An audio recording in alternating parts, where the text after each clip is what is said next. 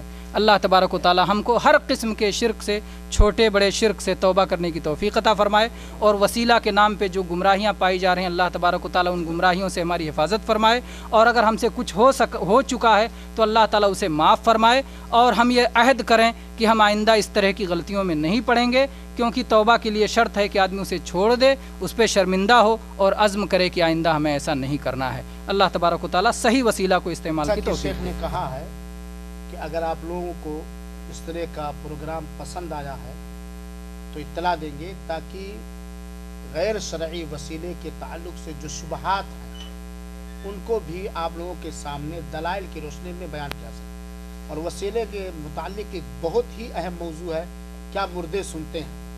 تو اگر آپ لوگ چاہیں گے تو انشاءاللہ اگلے ماہانہ پروگرام میں، کسی ماہانہ پروگرام میں اس طرح اس موضوع کو مکمل طور پر بیان کیا جائے گا۔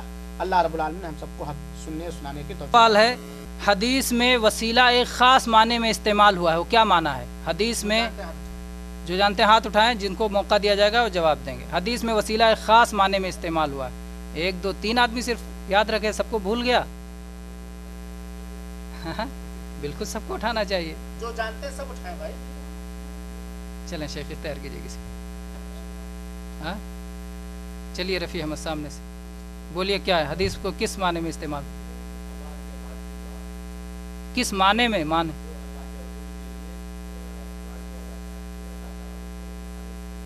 مقام محمود، مقام محمود جنت کا ایک خاص مقام، ان کو کوپن 15 ریال کا جو چاہیں گے نیچے دکان سے خرید سکتے۔ تیسرا سوال ہے، وسیلہ کی کتنی قسمیں ہیں؟ وسیلہ کی کتنی قسمیں ہیں؟